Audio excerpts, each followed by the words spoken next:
साथियों नमस्कार, कैसे हैं आप सब लोग। आज एक इम्पॉर्टेंट टॉपिक मैं डिस्कस करने वाला हूं आज के अध्याय में कि जब भी आपको कोर्ट बेल ग्रांट करता है तो वहां बेल बॉन्ड के साथ साथ क्या कोर्ट आपको इस बात के लिए कंपेल कर सकता है कि आप बैंक गारंटी एक बड़े अमाउंट की जो है फर्निश करें।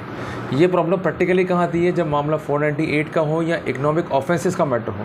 तो उस कंडीशंस में हमारे राइट क्या है, क्या ये कंपलसरी होगा या नहीं होगा, इस बात का आपको उत्तर मिलने वाला है आज के वीडियो के अंदर। साथियों टॉपिक काफ़ी इंपॉर्टेंट है, आपके राइट से जुड़ा हुआ है। साथियों जो बात मैं डिस्कस करूंगा वो बेस्ड है on judgement of honourable supreme court. एक एक बात आपको समझाऊंगा और एक एक बात आपको नोट भी कराऊंगा ताकि आप चीज़ों को समझ सकें और उसके अकॉर्डिंगली अपने राइट्स को इम्प्लीमेंट भी कर सकें। तो साथियों घबराने का नहीं है, सिर्फ बातों को समझें, कंसेप्चुअली क्लियर रहें ताकि आप अपने राइट्स को ईजिली जो है इन्फोर्स कर सकें। तो सबसे पहले शुरू करते हैं आज का प्रेजेंटेशन और उसके बाद मैं आपको बताऊँगा कुछ टिप्स कि how to secure your rights when it is going to be affected and how to fight for them. तो साथियों सबसे पहले शुरू करते हैं आज का प्रेजेंटेशन। साथियों जैसा कि स्क्रीन पे आप देख रहे हैं, जजमेंट जो है ये ऑनरेबल सुप्रीम कोर्ट का है। क्लियर हो गया। जो कंसर्न्ड पक्षकार है वो है करणदीप सिंह और सामने है सीबीआई। इससे बड़ी संस्था तो इस भारत में तो नहीं है ना प्रोसिक्यूशन की। क्लियर है, सब कुछ इसके नीचे है, चाहे वो लोकल थाने हो या लोकल पुलिस हो। अब यहाँ पर क्या लॉ पॉइंट है कि condition to furnish the bank guarantee for granting bail is unsustainable, मतलब गलत है in the eye of law. Clear है। जजमेंट कब का है, 9 जून 2023 का। इससे रिसेंट जजमेंट क्या लोगे आप। कोर्ट ने क्या लिखा कि heard the learned council for the appellate, क्योंकि देखो जब भी कोई ऑर्डर होता है तो सुनना पड़ता है पक्षकारों को। तो उसके लिए कोर्ट का लिखती है heard the learned council for the appellate and the learned additional solicitor general appearing for CBI in both the appeals.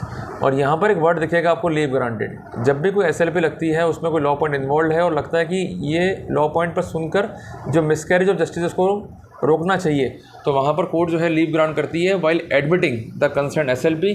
और जैसे ही एडमिट हो जाती है तो कोर्ट उसको सुनती है as a regular appeal. Clear हो गया। तो जो अपीलेंट है इन दिस प्रोसीडिंग असाइल्स, ये इंपॉर्टेंट वर्ड है। असाइल्स मीन्स चुनौती देना। A part of the order comprising of condition granting in bail. Condition क्या इम्पोज कर दी हाई कोर्ट ने कि appellant is required to furnish bank guarantee, जिसको हम कॉमनली क्या बोलते हैं, बीजी, जिसका अमाउंट क्या है 2 crore rupees, for being enlarged on bail. और both the orders under appeal carry identical condition. There are certain other condition specified in the impugned order, जो कि पास हुआ 22 मार्च 23 को और 28 मार्च 23 को। बट अपीलेंट के जो ग्रीवेंसेज हैं वो उनसे नहीं है, वो सिर्फ इसी कंडीशन से जो है परेशान है और उसकी इसी को लेकर जो है ग्रीवेंसेज है।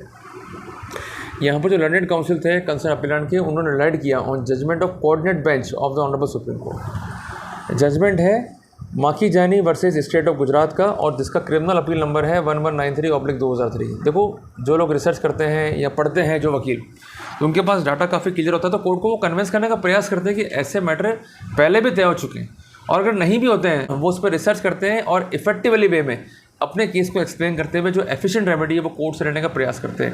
तो उनका कहना है कि इस केस में ऐसा तय हुआ था कि pre condition of furnishing bank guarantee was held to be illegal, that is called unsustainable. ये गलत है। In that judgement reference was also made to an earlier judgement, कि उससे पहले का भी एक जजमेंट है जिसका नाम है सुभाष चौहान बनाम यूनियन ऑफ इंडिया, जिसका अपील नंबर है 186/2023। जजमेंट है 20/1/2023 का। तो in the light of legal position it is very much clear that कि जजमेंट जो है इम्प्यून्ड है और उस हद तक लायबल टू बी सेटिस्फाइड है और ये कंडीशन जो है it is liable to be removed है। तो इनका कहना है कि we direct that appellant shall not be required to comply with condition contained in the orders of the high court dated 22 March 2023 and 28 March 2023। और जो रिक्वायरमेंट है bank guarantee की उसको हटा के हम ये डायरेक्ट करते हैं कि appellant shall furnish a bail bond for ₹5 lakh in each of the 2 orders for bail under appeal before us. और रेस्ट कंडीशंस जो हैं वो यथावत रहेंगी और इस कंडीशन के साथ जो है अपीलेंट को बेल पे रिहा कर दिया जाएगा। इस तरह से कोर्ट ने ऑर्डर को मॉडिफाई कर दिया और उस कंडीशन को रिमूव कर दिया, जिसको हम कहते हैं सेट असाइड या questioning of the impugn condition contain in the impugned order. और इस तरह से अपीलों को जो है डिस्पोज ऑफ किया गया और जो कनेक्टेड एप्लीकेशन थी उनको भी जो है डिस्पोज ऑफ किया गया। तो साथियों ये वीडियो काफ़ी इंपॉर्टेंट इसलिए कि कई बार मैंने आपको बताया कि कोर्ट कंडीशन लगा देता है तो जब भी कोर्ट इस तरह की कंडीशन लगा रहा है तो उसको आप सेम कोर्ट में चैलेंज कर दें, कोर्ट को कहें कि अपना ऑर्डर रिकॉल करें। और ऐसे कई जजमेंट है कि उसमें ये स्पष्ट है कि कोई भी जजमेंट अगर कोर्ट पास करता है और वो against direction of honourable supreme court है तो कोर्ट उसको रिकॉल भी कर सकता है। और अगर कोर्ट नहीं मानता तो हाई कोर्ट जाइए, निश्चित तौर पर आपको सफलता मिलेगी। पर ऐसा ना हो कि आप चुपचाप बैठ जाएं और आपके राइट्स जो है इन्फ्रिंग हो जाएं और इस तरह से आपको परजुरी कॉज हो that it could not be compensated in form of damages. तो कुल मिला के आप जागिए, अपने राइट्स के प्रति अवेयर रहिए और अगर अवेयर रहेंगे तो आप अपने राइट्स को इजीली इन्फोर्स भी कर पाएंगे। तो साथियों, ऐसे ही टॉपिक्स के लिए इस चैनल को सब्सक्राइब करें, मेरे पेज को फॉलो करें। किसी भी तरह की क्वेरीज के लिए स्क्रीन पर दिए गए नंबर पर डायल करें। मिलते हैं एक नए टॉपिक के साथ, तब तक के लिए जय हिंद, जय भारत।